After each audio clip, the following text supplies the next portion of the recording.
सत्संग में पहुंच गए। अब वहां सत्संग चालू कर दिया संत जी ने।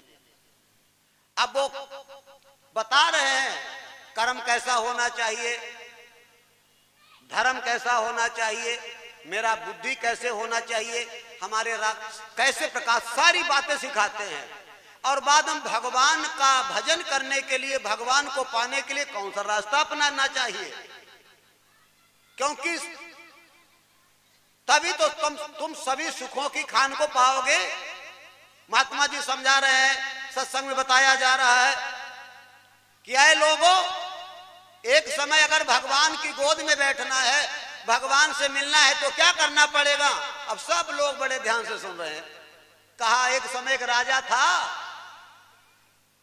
और उस राजा ने एक गुलाम खरीदा, एक गुलाम खरीद लिया राजा ने। अब वो गुलाम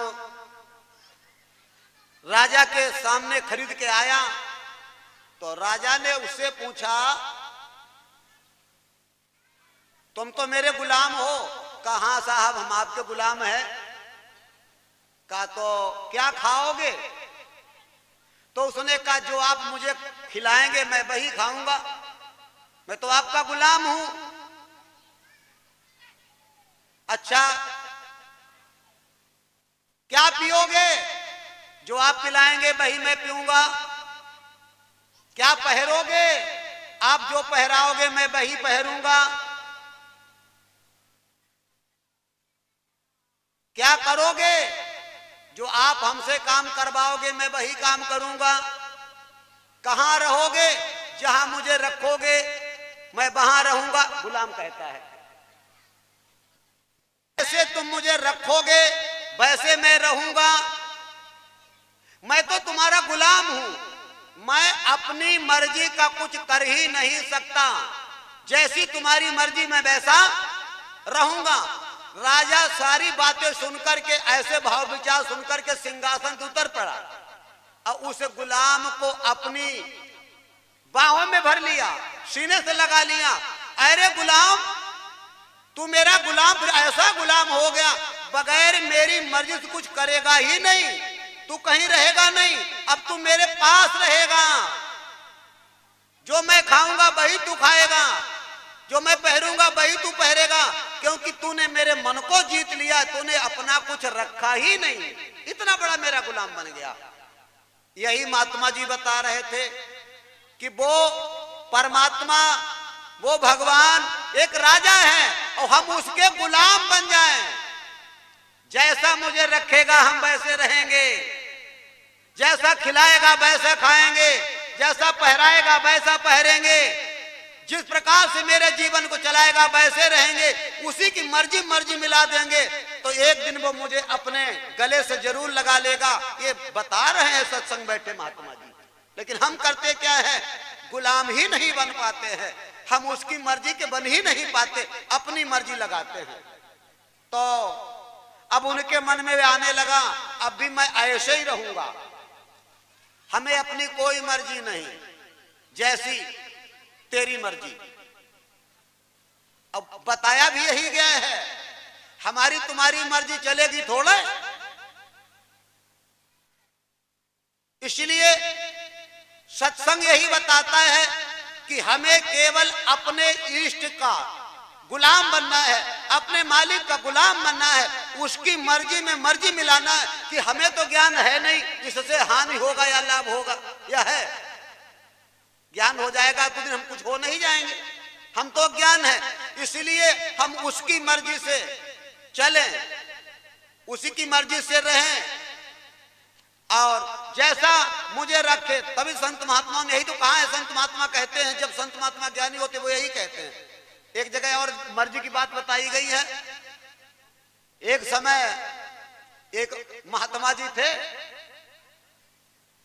नाव पे बैठे जा रहे थे तो और भी लोग नाव में बैठे थे, नाव पे बैठे आराम से जा रहे हैं। नाव वजन ज्यादा हो गया, और तूफान आ गया तो नाव में पानी पहुंचने लगा। तो मल्लाह चिल्लाया, मुझे लग रहा है अब भगवान की मर्जी नहीं है, और भगवान की मर्जी यही है कि अब नाव बचेगी नहीं, डूबेगी। तो महात्मा जी ने कमंडल भर भर के नाव में डालना शुरू कर दिया। बड़ा सबका गुस्सा लगी कि बाबा पागल है कहते, एक तो नाव डूबी जा रही, जो कमंडल भरे भरे और पानी डाल लो। कहा तो कुछ नहीं, मल्लाह भी नहीं बोल पाया, वो अपनी नाव को बचाने के चक्कर में था। धीरे धीरे थपेले कम हो गए और नाव जो थी वो संतुलन में आ गई। तो मल्लाह बोला, चलो भगवान की मर्जी हुई, अब नाव डूबी ही नहीं है, अब बच गई। तो महात्मा जी नाव पानी भरो रहे, वो उलझन लगे। कहीं जब मल्लाह ने कही भगवान की इच्छा, अब नाव डूब जी हमें इसको मालूम हो, तब तुमने भैया हम पानी डालने लगे। अब इन्हें कहीं नाव बचिए, तुम पानी मत उल्टन लगे, कहीं हम अपनी मर्जी कुछ ना कहते, हम तो भगवान की मर्जी मिलाओ। मल्लाह ने कही भगवान की मर्जी, नाव डूब जाए तो हम कहीं भगवान की मदद कर दे। और जब मल्लाह ने कही भगवान की मर्जी अब बच गई है, तो हमने कही मदद भगवान नहीं के। तो ये है भक्ति का भाव, ये भक्ति का भाव है, ये संत गति का भाव है। लेकिन जो संतों ने किया वो तुम नहीं कर सकते, या तो उस गति तक पहुंच जाओ, नहीं गड़बड़ हो जाएगा। खाली सीख के पहुंच गए अब वही करने लगे तो नुकसान हो जाएगा। ऐसे बताइए, गुरु चेला के साथ साथ जाते थे, गुरु जी रोज जहां जाते चेला सत्संग रहते थे, उपदेश देते थे, जीव हत्या मत करो, जीवों पे दया करो, जीवों को मत मारो, ये सारे ज्ञान देते थे। तो चेला के समझ में आई गई, गुरु जी बढ़िया बात बताओ। तो उन्होंने अपने रास्ता बदल के कहे चलो सेवा कर लें गुरु जी की। 2-4 जगह साथ रहे। एक बार गुरु चेला के रास्ता में जा रहे थे, रास्ता में एक थोड़ा सा जल भरा हुआ था, पोखरा था, और जल कम हो गया था उसमें। तो मछलियां जो थी छोटी छोटी थी, वो तड़प रही थी बिना जल के। महात्मा जी ने देखा, गुरु जी ने देखा, ये आसपास कहीं जल भी नहीं, जल तो बड़ी दूर है, अब ये मर जाएंगी। तो महात्मा जी ने मछली पकड़ी और जिंदा पेट में अपने पहुंचा दी। चेला बोले बताओ हमें का दिखाइयो ना, अपना जिंदा ही खाई गए। गुरु जी हमें सिखाओ दिखाइयो ना, अपने आप जिंदा ही खाई गए। इन्हों की बुद्धि खराब। अब रास्ता भर चलते रहे, अब मन में यह भी आ रहा है कि अब हम खाएंगे। लेकिन रास्ता में चलते चलते चलते थे, शाम होने को आई। तब एक दरिया के किनारे गुरु जी पहुंचे, वो तो योगी थे। उन्होंने वहां पर एक पलटी लगाई और सारी मछलियां जो थी जिंदा तालाब में पहुंचा दी, वो जल में भाग गई। चेला बोले महाराज जब तो बड़ा भारी तुमने काम करो। का देखो अगर ऐसे पकड़ के लाता बिना जल के यहाँ तक मर जाती। मेरे पेट में इतना जल था ताकि जिंदा रहे, इसलिए मैं वहां पहुंचा दिया। अब काम हो गया, हम यहाँ छोड़ दिए, अब चली जाएंगी।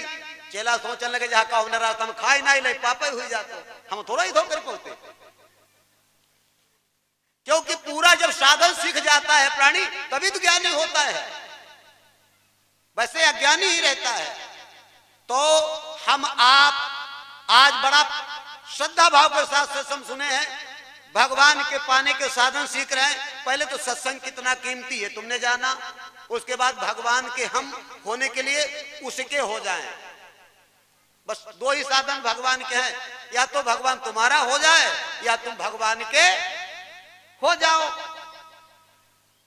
बस नरसिंह जी की कथा में क्या है, नमक नहीं रह गया तब भी नरसिंह जी को दुख नहीं था कि भला तुम्हारी इच्छा भोग तुम्हारो तो लगाओ, हम बिना नमक को खाए तो तुम खाई हो। बस। और हम आप क्या करते हैं, हम आप ऐसा करते हैं, हमने देखा है अपने आप घी खाएंगे और भगवान को दिया जला में करो तेल में, अपना घी खा चुप चुप। तो भगवान कहता है, कई बार बताया गया इस बात पे मत जाओ मुझे भगवान कुछ दे तब हम कुछ करें, तो भगवान नहीं खुश होगा। तुम्हें जब भगवान कुछ देगा तब तुम करोगे, तो कौन सा काम करोगे, जो कुछ तुम्हें दिया है उसमें से करो, जो तुम्हारे पास है उसमें से करो। अब तुम आशा लगाए कुछ दें तो हम करें, तो नहीं भगवान खुश होगा। जो तेरे पास है उसमें से कर, तो आगे और दे देगा। अच्छा चलो तुमको कोई अपने लड़के को तुम 10 रुपए देना, 10 रुपए, और वो बाजार जाए मेला जाए 10 के 10 गायब करी आवे, तुमका दोबारा 20 दोगे? क्यों नहीं दोगे? और अगर वो 10 रुपए संभाल काम कर गया तो हो सकता बाद में तुम 100 दे दो, तुम्हारी हिम्मत पड़ जाएगी। इसी प्रकार जो उसने तुम्हें दिया है उसे सार्थक करो, उसे सही सलामत लगाओ, उसको सही सलामत संभालो, तब आगे उसकी उम्मीद बन जाएगी तुमको कुछ देने की। और नहीं तो नहीं देगा। हाँ, तो तुमको हमको कुछ नहीं मिलेगा उसके घर से। तो हम आप भगवान की मदद चाहते हैं, संत सदगुरुओं की बात को समझने की जरूरत है। भगवान तो एक ऐसा है, उसका जरा सहारा मिल जाए, वो कोई साधारण चीज थोड़ा ही है।